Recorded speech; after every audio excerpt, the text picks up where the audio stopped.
There it is. It's a podcast from Apathetic Enthusiasm. In this episode, we're back. We still exist. Rick and Morty's over. It's done. We're done. It's Apathetic Enthusiasm. Yeah. What Rick and Morty? What most popular animated television show on basic cable? Is it basic cable? How does cable work? Do people still do that? I don't know. Basic cable to me was always like what you can get on the antenna ears. But that's not cable. That's over air. Right. Yeah. But I mean, I guess they do have on air. It was like basic cable was like channels like 2 through 13, like 40 or something maybe. And then if you wanted like the sports package, that was more. And then you wanted like the lifestyle package, which gave you like, I don't know, Home and Garden Network and maybe Nickelodeon or Cartoon Network or something. I don't think my parents, when I was living there, had cable. It wasn't. I was a PBS kid, no doubt. No doubt. Yeah. The Magic School Bus. Oh yeah, with the frizz? No way. Cruising up down Main Street. What was that one? The dog, Ghost Rider the dog. Yeah. What was that dog's name? Oh gosh. No. All right. Well, while you think about it, hi everybody. My name is Travis. Hey everybody, my name is Brandon, and welcome to Apathetic Enthusiasm, the show that we do when Rick and Morty isn't on the air. That's right. It's our flagship podcast. You asked for it. Here it is. It's this show. If you're listening to it or watching this on YouTube, thank you for being here. Thank you for subscribing. Thank you for lending us your ear holes, because this is great. This is an opportunity for us to catch up on all the things that we have wanted to talk about while Rick and Morty was on the air, but we've been so busy recording Interdimensional RSS, the unofficial Rick and Morty podcast, that unfortunately we have not been doing this podcast. But if you are new here, if you are just discovering this for the first time, maybe you found us through Interdimensional RSS, we have a bunch of links for this show that you can follow along with the stuff that we do. You can go to Facebook, facebook.com/apathetic enthusiasm. Instagram is apathetic_enthusiasm. You can email us questions, your thoughts, opinions at apatheticenthusiasmshow@gmail.com. And of course, there's our website, apatheticenthusiasm.com. If you go to YouTube, you can go to youtube.com/apathetic enthusiasm, like, subscribe. You're going to catch all of our content there. So anything that falls under the "you asked for it" is going to be on that YouTube. So that includes this podcast, Interdimensional RSS, our real relationships. You can maybe find old episodes of like Submitted for Your Approval, Twilight Zone podcast might be on there. Who knows what you'll find. Go over to our YouTube and you can see what we look like. That's right. There is a picture of us on the logo of this podcast though, so I guess you already know what we look like. You know what we looked like 10 years ago. Yeah. Which is coincidentally a lot, very similar, but maybe like I filled out a little bit. Oh, I know I have. You have more facial hair, that's for sure. Oh yeah. Should we do our logo? It might be time. You know what's really funny is our youtube.com/apathetic enthusiasm. This last week celebrated its 10-year anniversary. Wow. So, and we did not start this podcast with a YouTube channel. So we've been podcasting a long freaking time. Like, oh yeah, 2014, man. Yeah. So our YouTube is 10 years old. It could use a lot more subscribers. So if you're listening to this in your ear holes and you're not subscribed to the YouTube, just go subscribe. You can watch an episode every once in a while. Finally, patreon.com/apathetic enthusiasm. Big thanks to all the patrons that support all of our podcasting endeavors at Patreon. It is a relaxing time. We're PBS kids. Wishbone was the dog's Wishbone. Name. Hey, all right. See, I just had to prattle off social media links, and then it unlocked the name for viewers like you. That's right. Please support your local PBS station if you're able. How the heck are you, my man? It's been a while since we even did podcasting. Like, yeah, it's been a minute. true. Yeah, we did the episode while I was up in Baltimore. Did we? No, we didn't. No, We waited we till I got didn't. back. Yeah. That's why it's all screwy, because that week, so after Comic-Con, Travis and I spend the whole week there. We have a blast. It's not exhausting or tiring at all. It doesn't take at least a week to get back into like the normal from of life. So I get back on Sunday night, and then Sunday morning I fly out, or Monday morning I fly out for work, and then Tuesday night I fly back home for Chelsea's birthday, and in that time it's like, okay, well maybe I can record on Chelsea's birthday, but then I was like, no, then we end up doing something, and then it's like Thursday, and we hadn't done the season finale of Rick and Morty yet, so it's like it's kind of a big deal episode. Yeah, both of us are tired. Like, I think even that episode, I was like, I'm so exhausted. I can't do this, but we have to. And we get a message from Scary Terry. He's like, hey, is everything okay, guys? You didn't release an episode, and you usually are like on top of it. And then Monday rolls around. We're like, okay, should we do an AE or should we do a Rick and Morty podcast for a season recap? And I couldn't on that Monday. I needed, plus we went to Chelsea's parents for her birthday on Saturday, and then on Sunday went to my parents. And so it was just like, there was not a good like downtime. So yeah. And I mean, it's good to take a mental health break. It's good to recover. We had a busy month. Like, it was, I mean, per weeks of the month, we released a lot more content than we normally do, even with those breaks, just between the nightly recaps that we did at Comic-Con and some of the extra video content and things like that. Like, we did release a lot of stuff. And yeah, it's going to take a little break, and it's good to, honestly, like, there's a different vibe. There's a different level of prep that we have to do for an Apathetic Enthusiasm than we have for Interdimensional RSS. We have to like review episodes. You have to take a lot of notes. This, we actually have talking points, believe it or not. If you've gotten this far into the episode, they do exist. We do have things pre-planned to talk about. I do even less prep for these. I'm like, I'll just talk about whatever I'm gonna talk about. Do you do less? You do watch the episode more than once, so I guess that is prep. Yeah, I do. I do more for Interdimensional RSS. Yeah, because there's kind of a guideline for, okay, this is what we're going to talk about, right? When we don't, it's hard to do less than what we prep for AE. Like, it genuinely is. Yeah.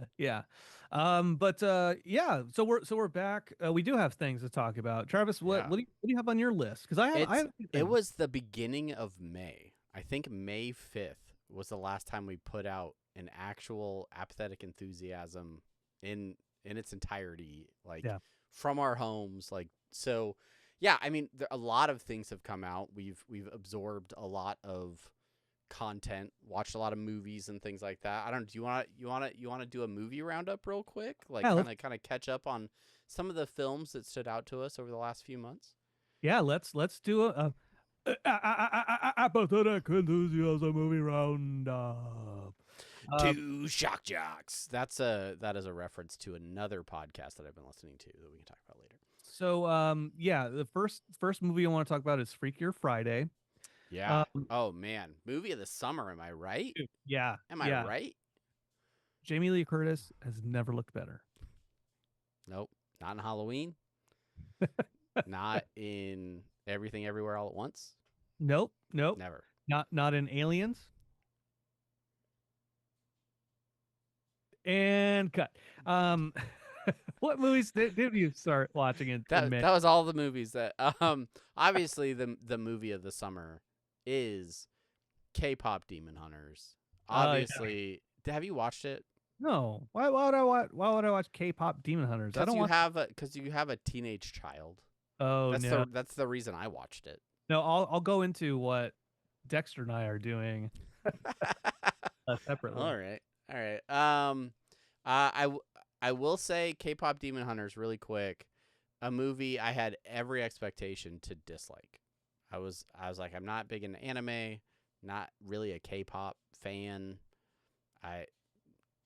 Not, and it's not really anime. Like the movie isn't really anime, Mm. but some catchy songs in there, and Some by the end of bops. it, I was like, that's not bad. That's not bad. Huh. So go watch the most streamed animated movie on Netflix, because I said it's not bad. Oh. What movie are you watching? What movie did you have queued up? Speaking of movies that came out this summer, let's talk about Happy Gilmore too. I can tell you about the first 18 minutes of that movie. Okay, well you beat me because I have not seen it yet at all, except the trailers. It, People say, yeah, it's okay. I liked Billy Madison more than I liked Happy Gilmore, and I didn't dislike Happy Gilmore, but it's not a movie I've revisited a lot in the last 20 years. And they do a lot of heavy lifting in the first 10 minutes of Happy Gilmore to just kind of summarize what like 2 decades of time would have looked like. There's some real sharp turns that happen at the beginning of that movie to kind of affect Happy Gilmore's situation and kind of set up the premise of the movie. And then I had to make dinner. And I was like, I'm just going to pause this and I'll come right back to it. And that was 3 days ago. All right. So, well. Everybody said, "Oh yeah, we watched it." I said, "Okay, well," in my Chelsea and Dexter, I said, "Okay, well, I guess I'm not going to watch it." Yeah, it's one of those things. I'll see it someday because I'm still interested in seeing it. But like, it's weird because the way viewing habits are now, like growing up, we had TNT and like the US CBS. network or USA network, or like, and it's Saturday, you're stuck at home, you just flip through channels, you're like, oh, what's this movie? And then TNT is playing with limited commercial interruptions. all the Star Wars. All the Star Wars, or just random movies, and that's how we happened upon a lot of movies, I think, growing up. And now you have to actively go out and like search for things, or like, yes, streaming networks do their best to put things in front of your face as soon as you open the app. You're like, oh, here is Happy Gilmore. Our algorithm says you might be interested in this. Click play now. But you still have to make that decision. You still have to you have to choose to start the movie. And I don't do that very often. We'll get back into our movie roundup here in a second, but talking about basic cable, you talk about like you go through basic cable and it's nighttime. You're like, I want to watch something.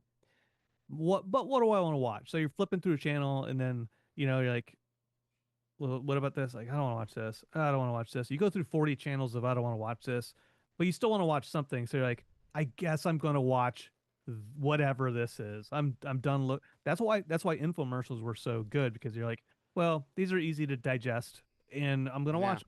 Now, set it and forget it.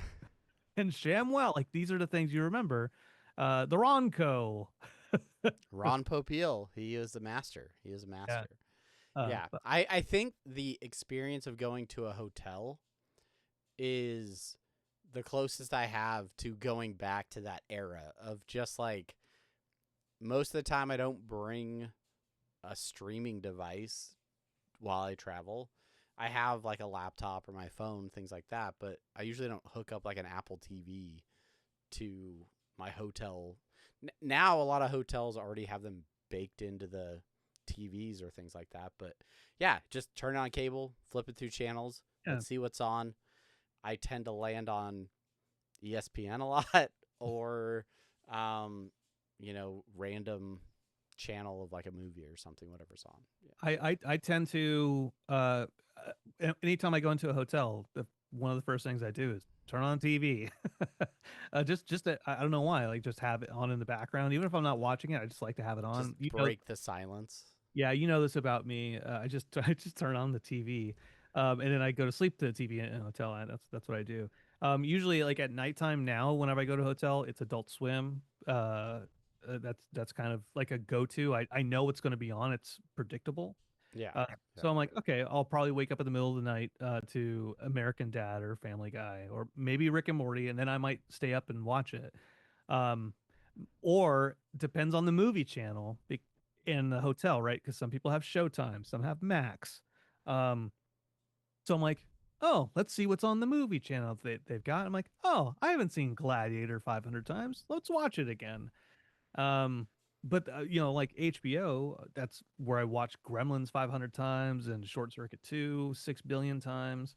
Um, you know, and I don't think I would have watched those movies had those channels not exist. But anyways, Yeah. getting away All from right. it.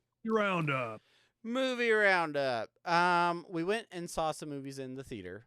Yes. I would say probably one of my top movies of the summer. And this was a surprise to me because would not have been my prediction.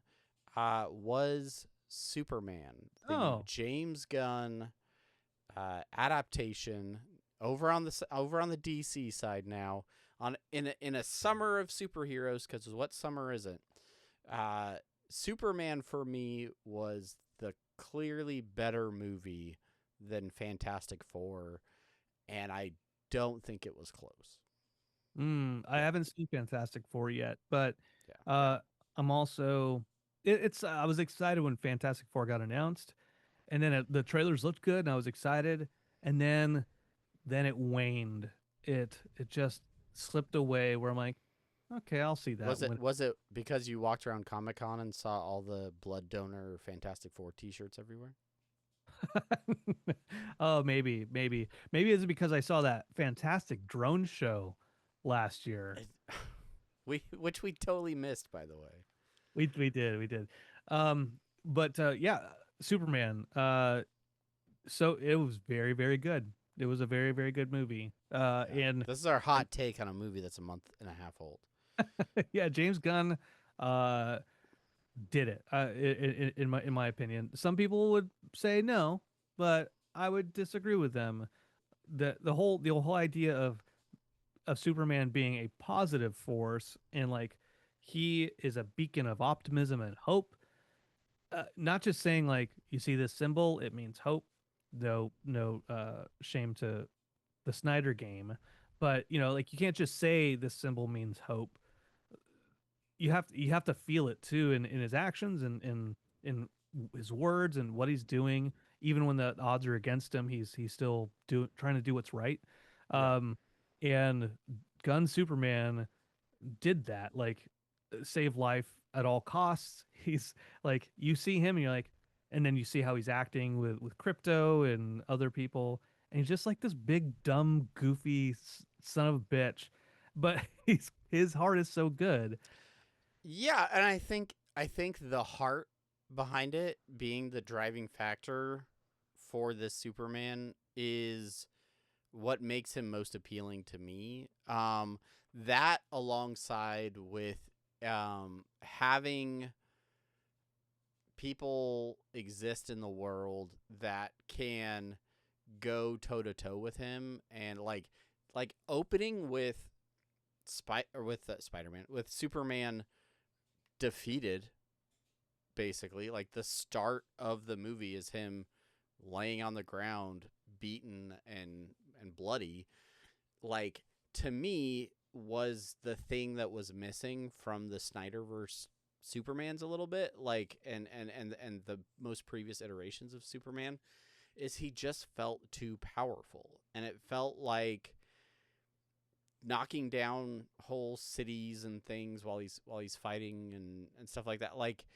the power of the competition in DC just felt like I couldn't relate to it. It was on the level of like gods sort of and things like that. And so this version of Superman, he was more personal. He felt more relatable, and it felt like it had more stakes to me because I felt like the Lex Luthor character was extremely smart, extremely evil, and extremely driven to destroy Superman, and potentially could have been successful.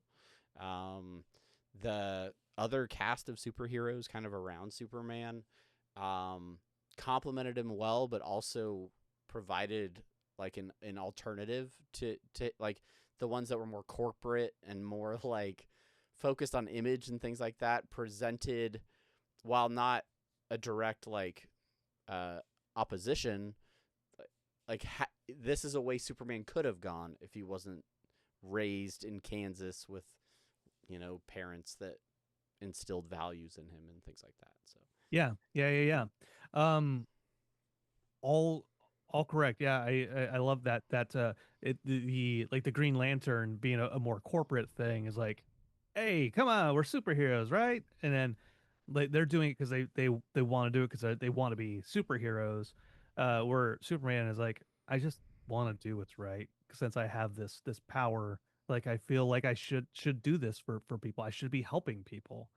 and it's really interesting in that interview he does with Lois where like he gets really emotional because she's saying like you shouldn't have violated international laws and all this stuff, and he's like, people were gonna die, like I needed to go and help these people or they were gonna die. Yeah. Like he is out there to legitimately save people that can't defend themselves, and I thought people really connected with that. I really connected with it. And frankly, like there was amazing action sequences, some great comedic relief throughout the movie, which if you've watched many James Gunn movies, like you're going to see some of that quirky comedy, and it was just fun.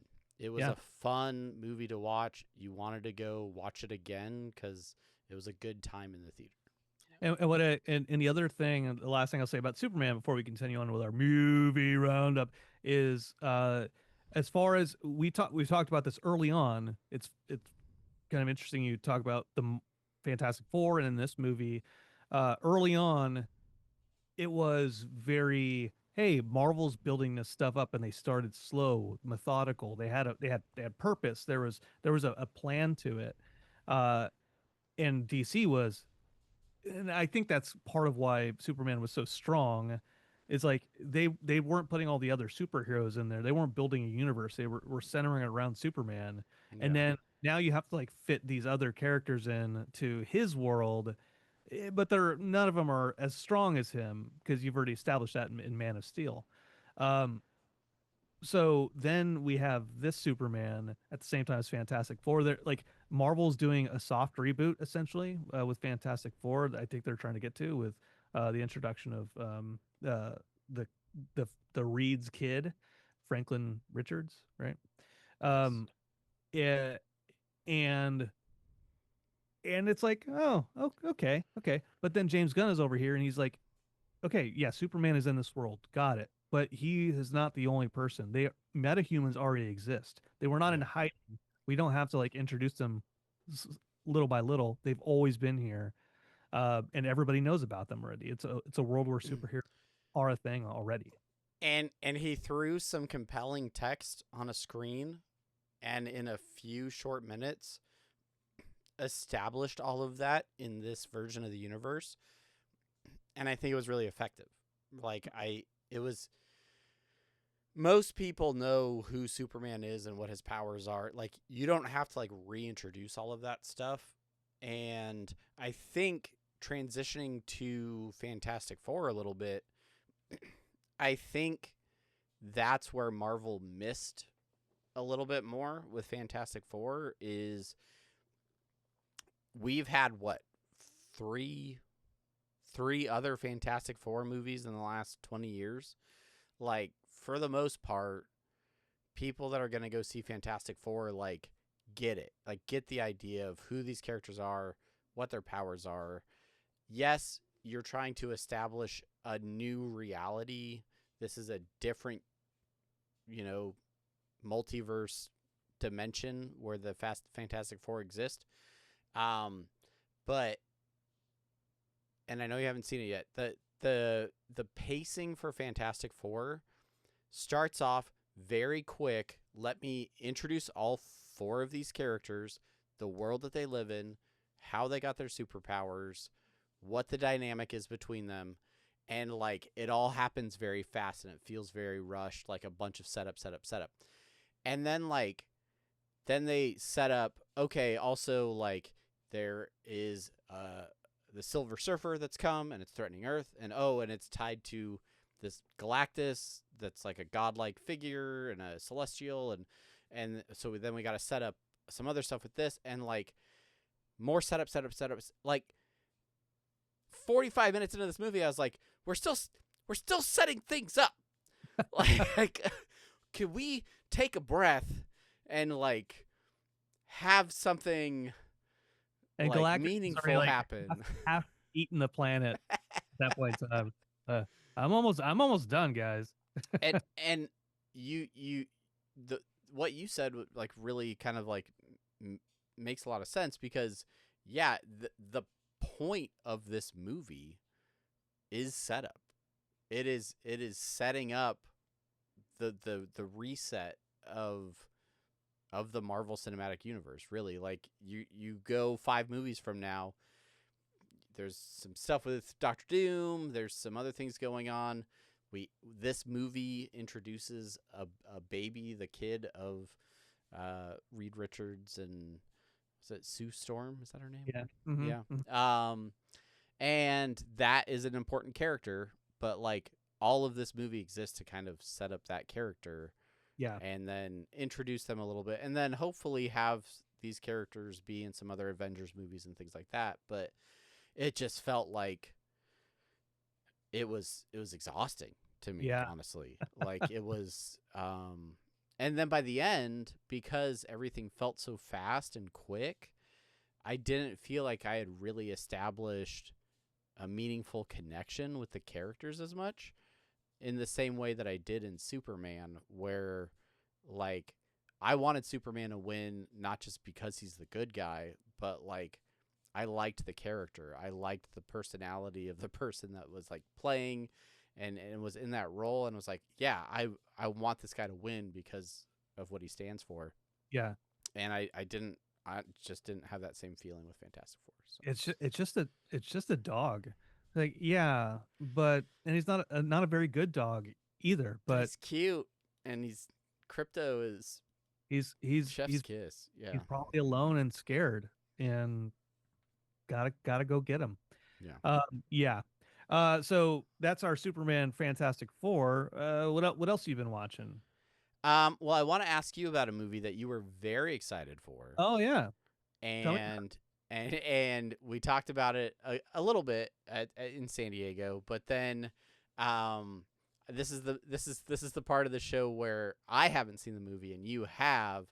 The Naked Gun. There he is, Leslie Nielsen. Oh wait, I want you to pull my finger. Did you get that at the theater? I sure as hell did. Woo! Naked Gun. Liam Neeson. That's his name. Liam Neeson. Yes. Not Leslie Nielsen. Leslie Nielsen from the original Naked Gun. Liam Neeson's for the new Naked Gun. Yeah, man. So, it came out on August 1st. It came out on my birthday. And happy birthday to you. Thank you. Chelsea said, "What do you want to do for your birthday?" And I said, "Go see the Naked Gun." So we did. We went. Dexter, Chelsea, and I went to go see the Naked Gun, and the original series and From the Files of Police Squad are such, to me, like such great comedies. Same thing with like Airplane, Kentucky Fried Movie, like the team of Zaz. Those movies really, like that. It was dad humor to max. Like that was dad humor before it was called dad humor.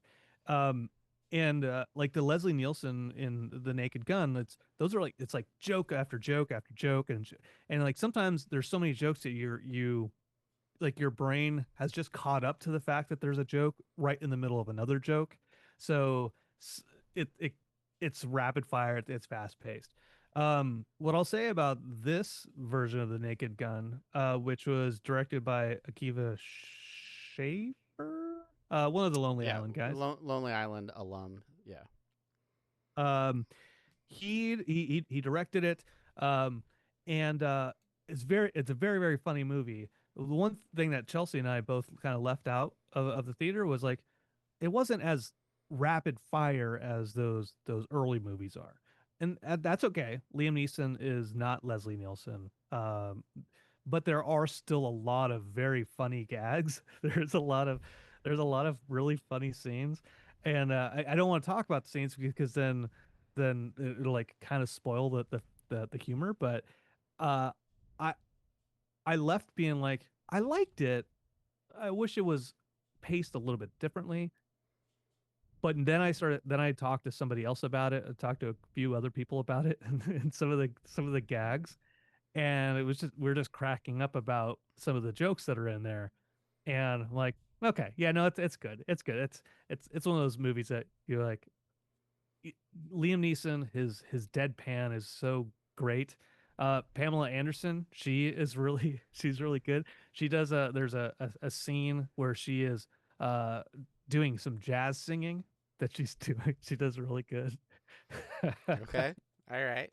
I'm um sure people have seen the movie. We'll get that, and I will find out about it in like 3 months when I stream it on TV or something. yeah, Um, there's some of the, like in the trailer, there's some of the jokes. I talked to you early on at Comic-Con where I was like, you know, some of those early trailers I wasn't sure about the tone of the movie because it didn't feel like very Naked Gun humor.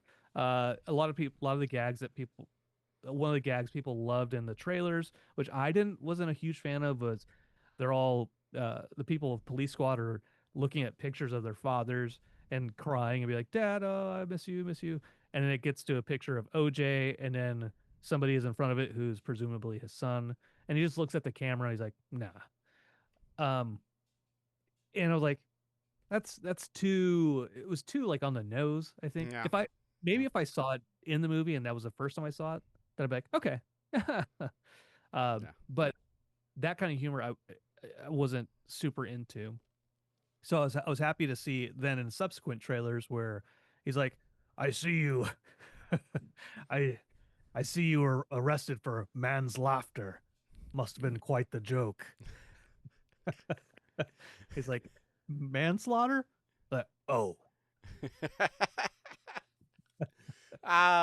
Yeah, it's definitely a movie I want to see.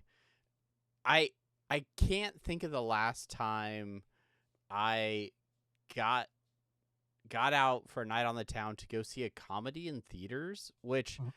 I feel like is kind of tragic, but also just kind of the state of where I am in life a little bit too. Like I love comedies still, but it's something I tend to watch more like but I don't know, like something about being in a theater for a comedy like the jokes hit more, I think, like when you're with a group and everybody's laughing and having a good time. So I don't know, Yeah. maybe I should go out and see more comedies and not just epic superhero movies in the theater anymore.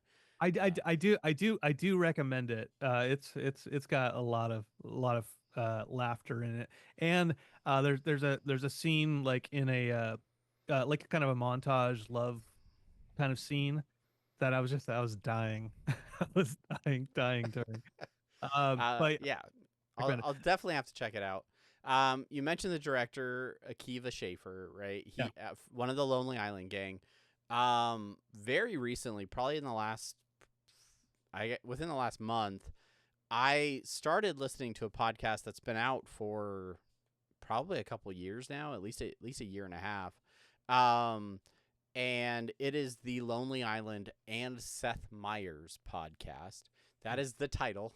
And it is all of the Lonely Island gang with Seth Meyers, and they are going through episode by episode all of the SNL digital shorts that the Lonely Island worked on. There's like over 100, I think, and yeah, they're just talking about each one, having behind the scenes conversations about the production of each one, what went into like making it so it's cool because if you go back to the beginning and you start with those like early days of right when they started on the show, um, it, I I love SNL.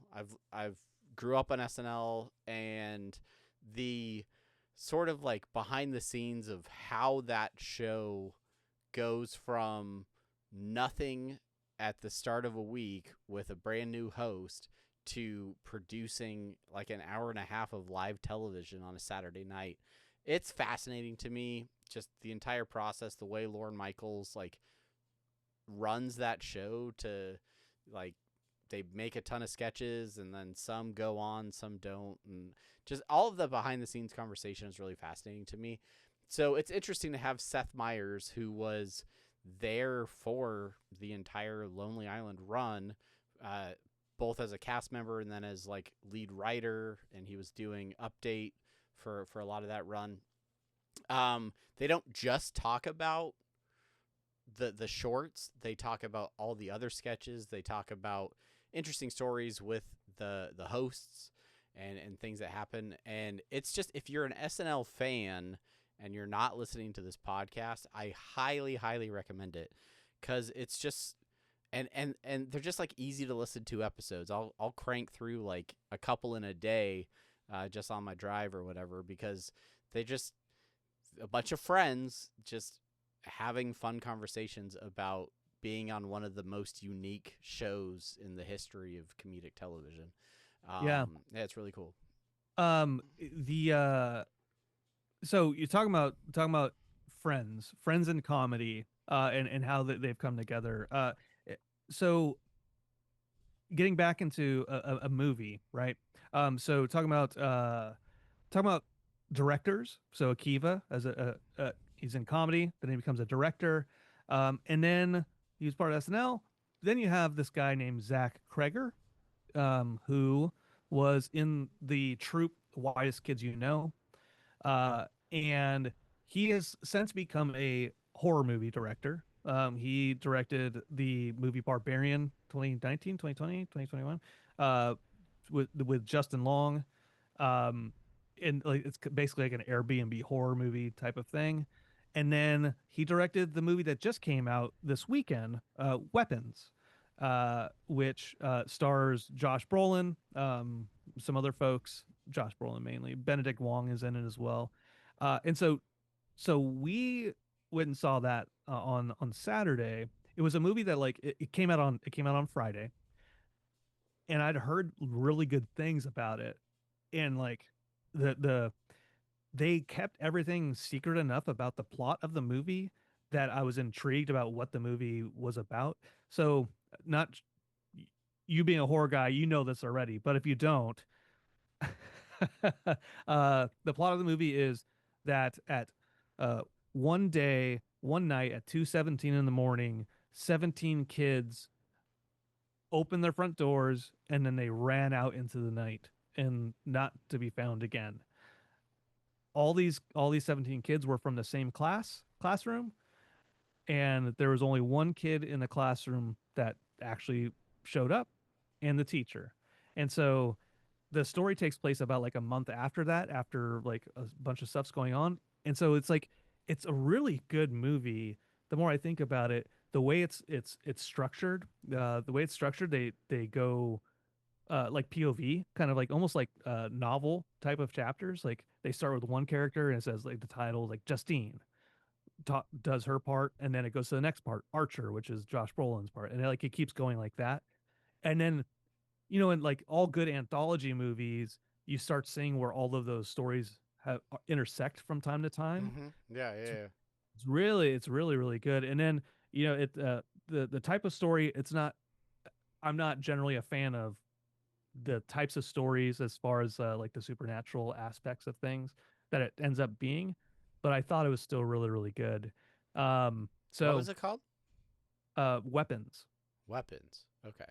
Yeah, Hmm. yeah. Hmm. Uh, and yeah, and so it's like it's a horror. There is some gory stuff, but it's also a mystery kind of movie because you're like, what happened to these kids? What's going on in this city? So very, very good. So Zach Kreger, he's the director. Wise Kids You Know. And what's interesting, I've found, I read a couple interviews with him. And so one of the other Whitest Kids You Know, his name was Trevor. Like he died a couple years ago. And I thought he did committed suicide, but turns out like he just had an accident where he fell off of his balcony. Okay. Um, and so he died on August 7th, and so Zach released this movie on August 7th. So Hmm. it was like this movie was partially to help him try to cope with death, and so it's watching it.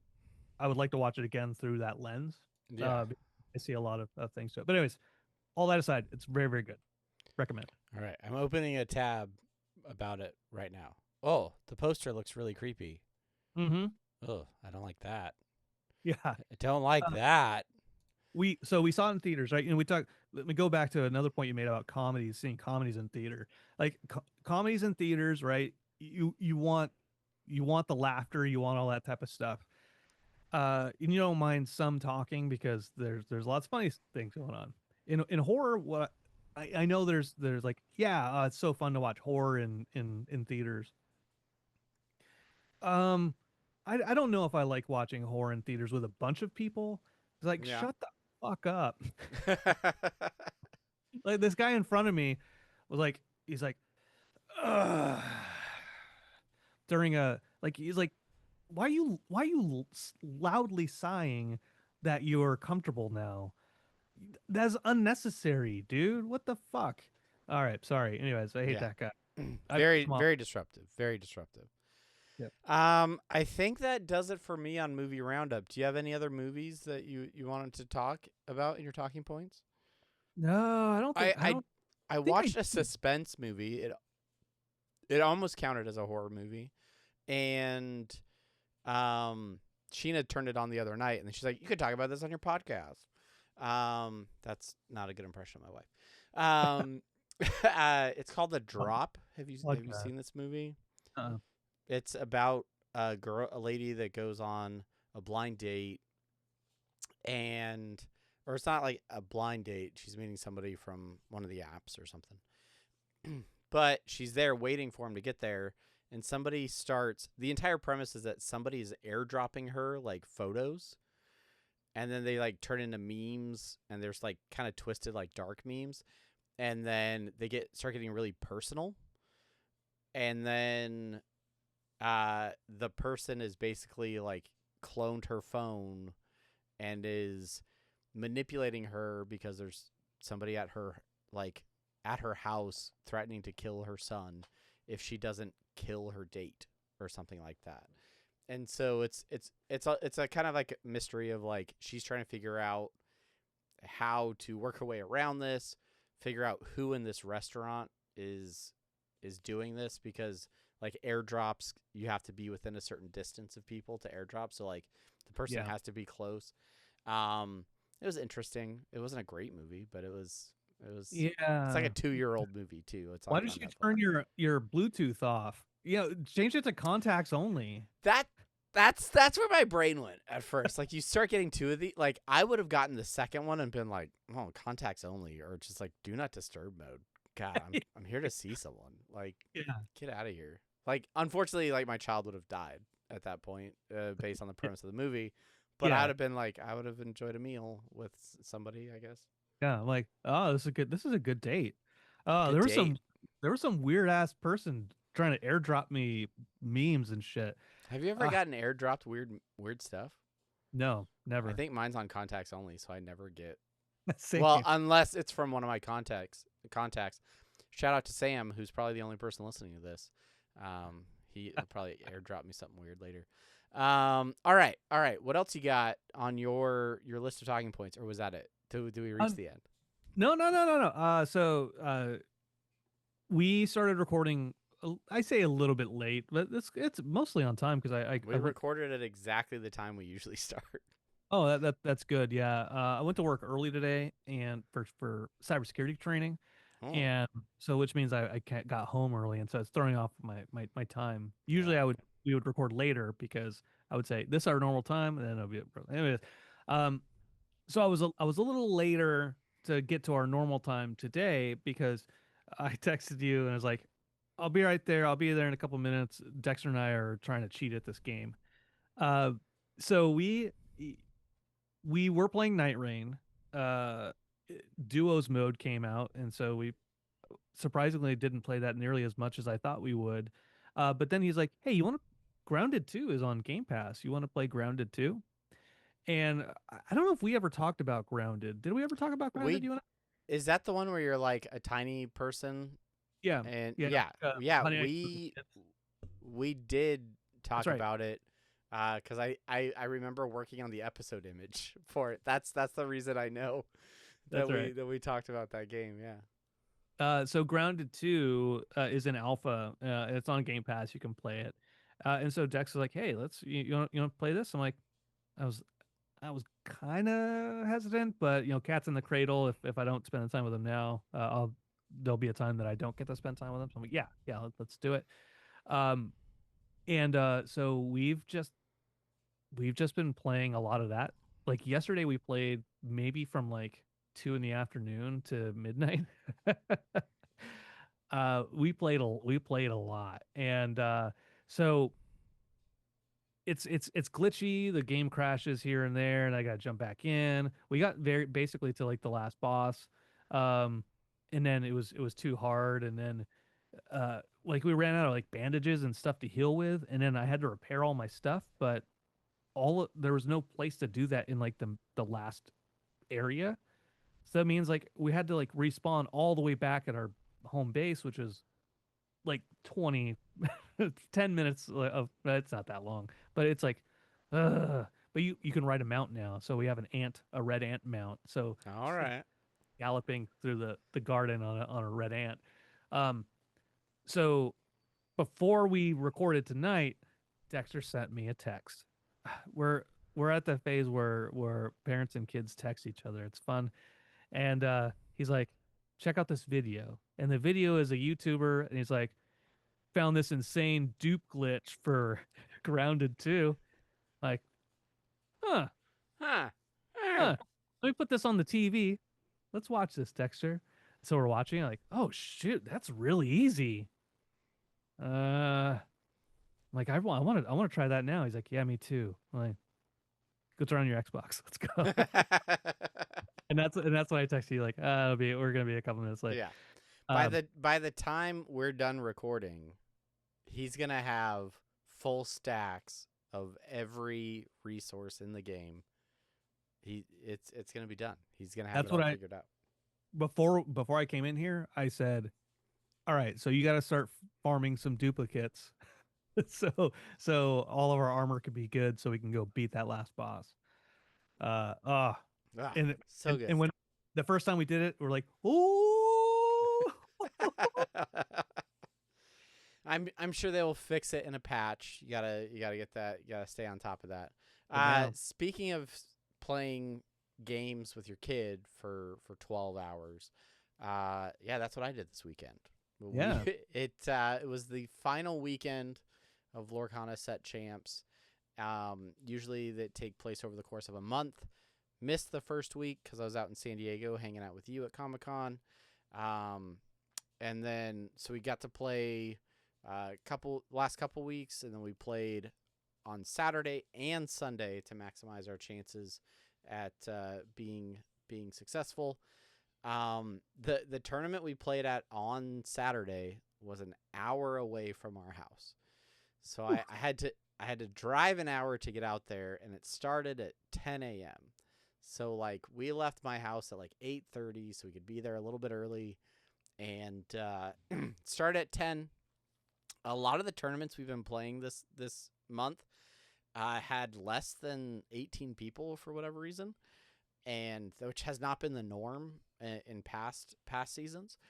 So those were only 4-round tournaments. So I was like, all right, well, the one we're going to, it's kind of away from the major city, and maybe it'll be a little bit smaller. We'll go out to this. Well, there were like 19 people there, so it was a five-round tournament. before the top 8 cut for finals and stuff. And then they decided to put a lunch break in the middle of that 5 rounds. So so it was like 6 hours, and then I was in like 4th place at the end of that 5 rounds. So I made it into top 8, won my top 8 matchup. So then I was playing in top 4, won that one. So then I was playing top 2, lost in the finals, which I'm okay with. But it was like 7:30 when we were done playing, and then I still had to drive an hour home. So I was 12 hours of my Saturday was dedicated to You're playing like Lorcana. smacking yourself. Stay away. Stay away. The person I played in the top 4 matchup, she was like, "Yeah, I think she like made an error at one point in playing something." She's like, "Yeah, I think I'm definitely hitting the tired phase at this point. Like, this is going to be a bit much." But had a very successful weekend of Lorcana. Got like pretty much top 4 in both tournaments. Second place on Saturday, so felt good. Felt good. Your kid just keeps winning and winning. I beat him on Saturday. Oh, you beat him? I beat him. It was the first time I'd beaten him in like two months. So yeah, it was quite a day, quite an event.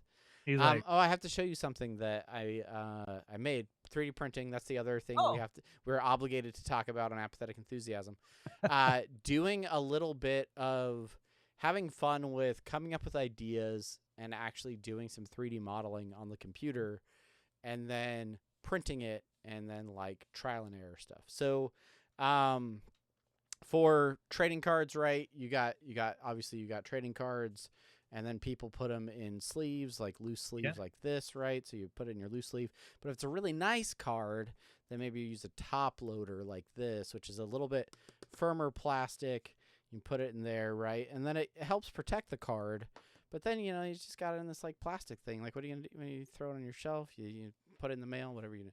So I wanted to create some sort of display for, this is my Jafar Enchanted promo card that I got for winning. But this is a frame that I designed and printed. My goals for it were to be able to print in place with no supports, and be able to then just slide in one of those top loaders into the back, and then it would display your card like that. And it's got like a little stand on the back so you can like prop it up or whatever. I want to make a design where you can like put it on your wall or something like that, or connect them together so that if you wanted to display all of your nice fancy cards or something like that, you could do it. But it's always so satisfying to like have something in your brain. It's like I know how it should work. Like, I know how it should be assembled.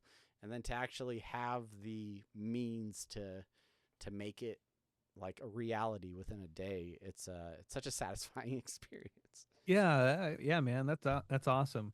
It's like my bar in the backyard. This weekend, I had a bunch of extra wood. I was trying to clean up the area, and then I was like, oh man, this bar I built by hand, not from a hand, by hand. No, you didn't make it out of a human hand. Yeah. I was like, you know what? I've got these planks of wood. I should put shelves on this thing. And then I just really, really half-assed it and got those shelves on. And I'm like, yeah, this looks janky as shit, but I did it. I did. My planning is far less conceptualized than yours. Yours is like, you're like, I know what I want. I can't picture it in my brain because of the whole aphantasia thing, but True. I know what I want. I have a concept. Yeah. Yeah. I just don't see it. I don't I sense it. I don't have that. And it's like, even like songwriting is such a incremental building block of a process for me, or start with like maybe I'll start with a lyric, or maybe I'll start with a lick or a progression, and then I'll start building off it from there. I don't have like a whole like this is what I have in mind. Um, which is why I'm not a good carpenter, or I'm not a good mason, or anything that like takes really precise measurements. And like that's just, it's just not me. I just Yeah. Yeah. Yeah. I have to do the trial and error. But the thing is, with physical labor, it's not, you don't always want to do trial and error. Yeah, yeah, especially if materials are more expensive. So I think accidentally taking 5 years of drafting classes in my 4 years of high school um, has ended up helping in a lot of other places, whether That that's makes sense. getting like a graphic design degree or like working with 3D modeling and 3D printing and stuff like that. What Like the what are concepts you translate. what are you using to model? Are you using I AutoCAD? am using Autodesk's Fusion 360. How much is that? It's free. There's a personal license.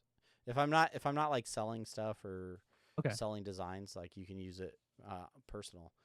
Yeah. I know a lot of people that use Tinkercad, which is like a web-based, like in-browser 3D modeling tool for like really simple structures and things like that.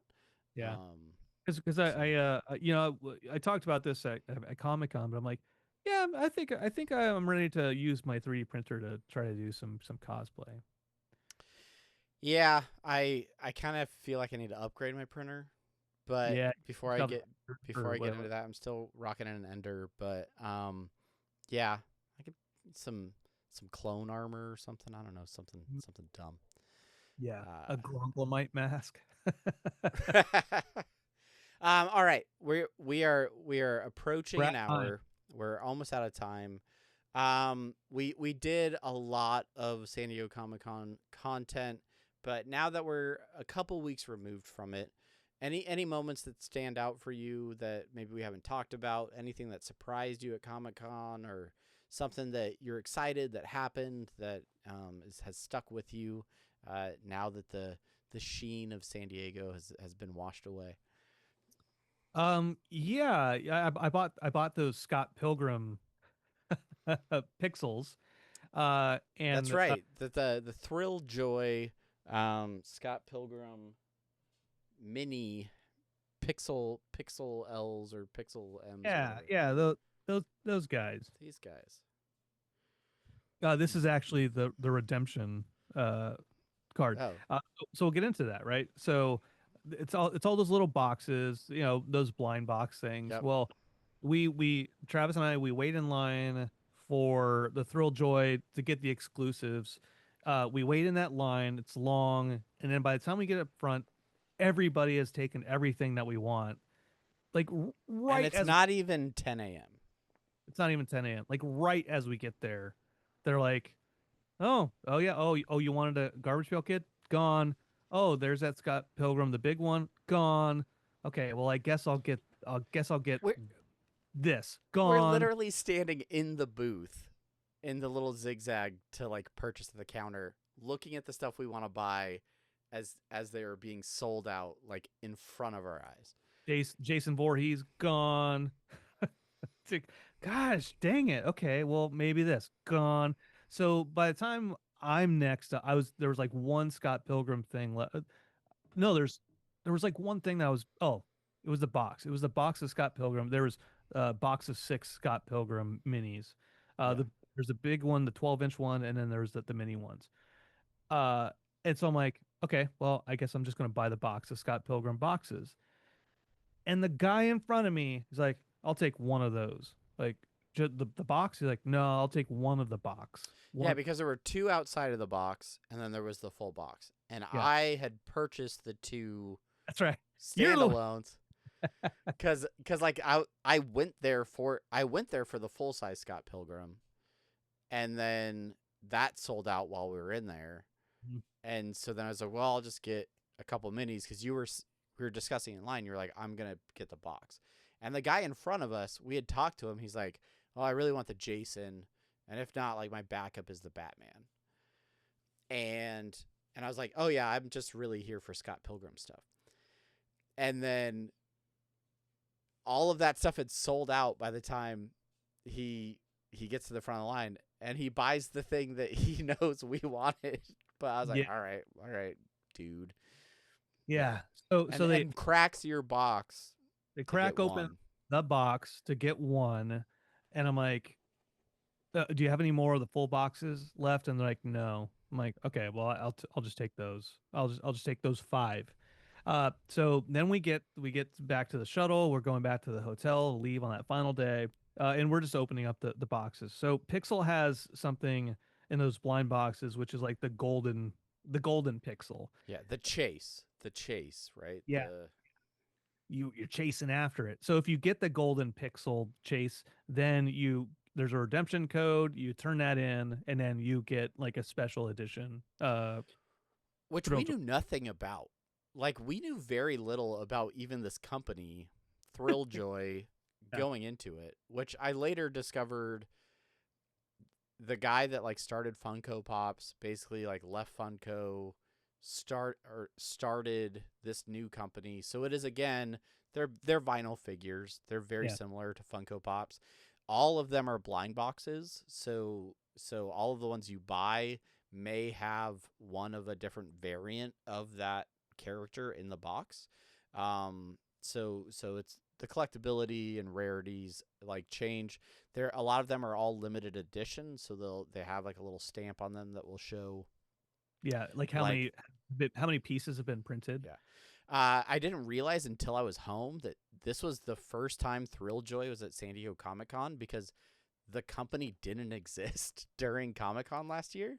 Oh, So like, I feel really good about the fact that I bought one of their like signature characters as a San Diego Comic-Con exclusive, even though it's not in the Comic-Con stuff. Like, just the fact that I have that character yeah. from the first year that they're at Comic-Con, I was like, Cause, all right, 'cause, yeah, it's kind of a win. But because if they keep going, if they like keep surging in popularity, I mean that thing is going to be. yeah, I'm glad that box got all dented up in my suitcase. uh, Anyway, you got a chase. You got this golden Scott Pilgrim in yours, and I was like, that's really cool. Like, you got a rare one. That's not knowing anything other than the fact that you got one that was hard to find. yeah, right. And Yeah. so I remember like when we were waiting in line, I looked at the thing. It was like find the golden pixel and you redeem a prize or something. I was like, oh, that's kind of cool. Um, but I thought that it was like, well, we've already left, so I'm not going to go back to the booth now and get that. And so then I was like, when I got home on Sunday, I looked it up, like, what's going on with this golden pixel? And it was like, if you get the golden pixel, there's a code in there. You gotta go to redemption at .pixel.com. And I was like, oh shit. So then I went to like my big bag where like all the trash was, and I was like, where is this code? And so like, I just have a bunch of these, like, where is it? Where is it?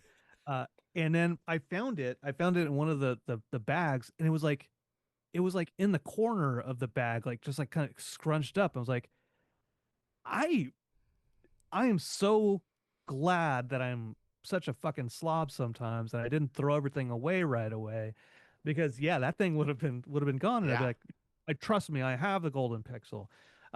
So anyways, redemption. I go to redemption, do a form, and then they sent me an email back and like, congratulations, we're gonna send you a limited edition Scott Pilgrim 12-inch in third quarter.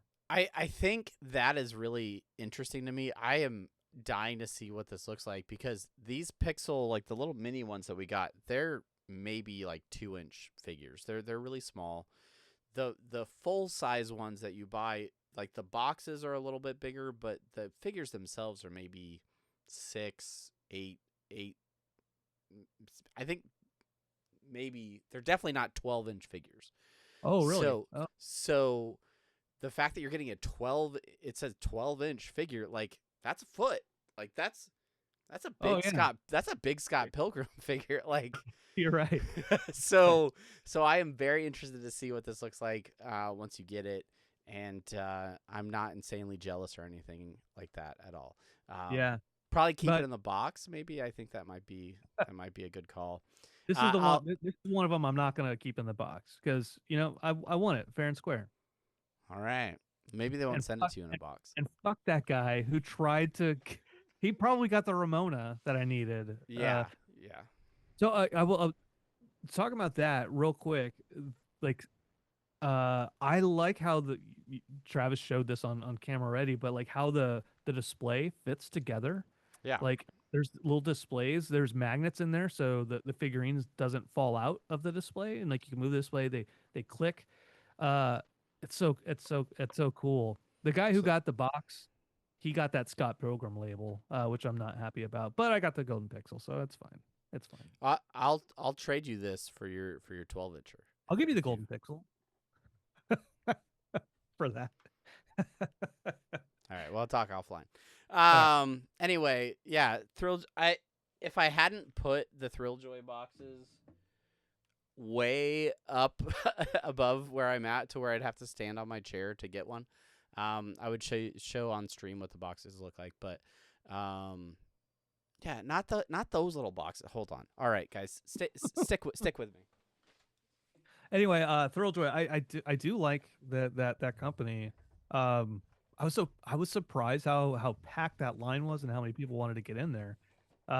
It being such a new company, but hey, that's all right. I got this Roosevelt shirt, but it looks like Results, and then I made that joke, and none of the people there laughed. Nobody laughed.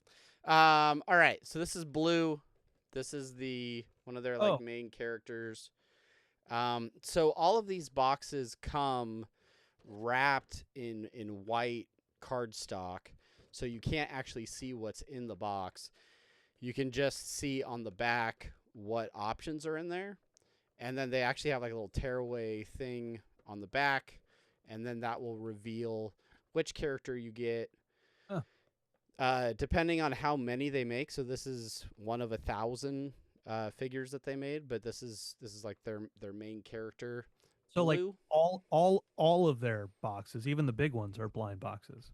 Correct. Yeah. So with my what was it? What was that other company? I had an exclusive with them.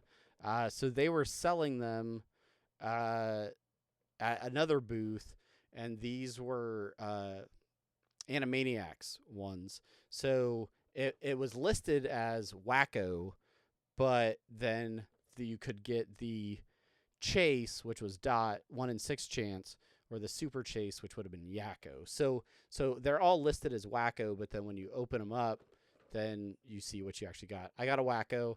But yeah, so this is limited to 6,000 pieces, so it's got a bronze little Yeah. stamp on it.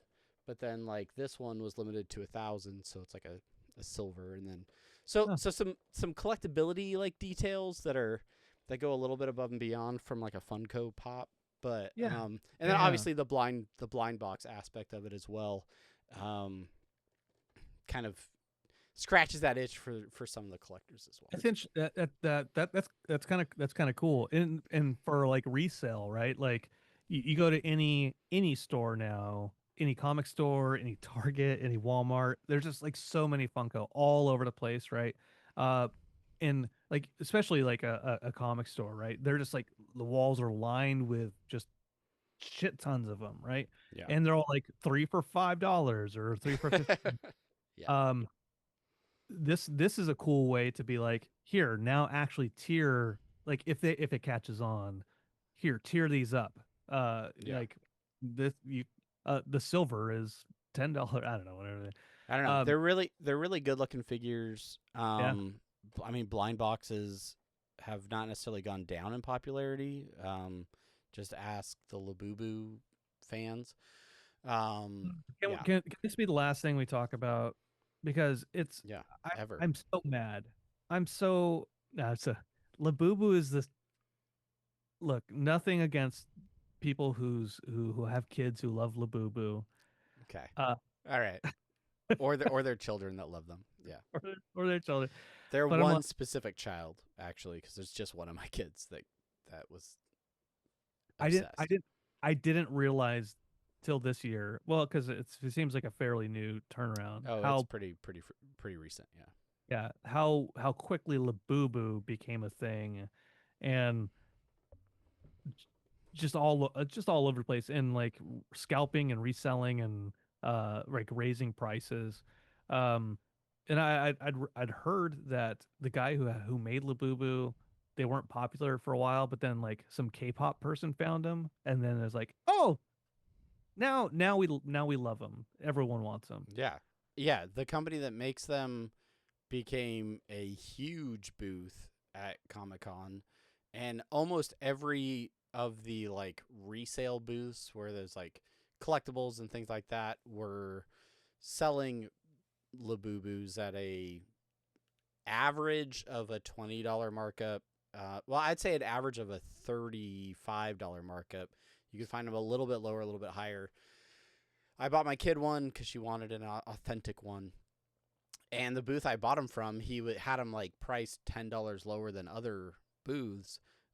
But they open all of the boxes. They slice open part of the boxes so you can see which one's in there, which to me was actually kind of a benefit because I was like, hey, kiddo, which specific color did you want?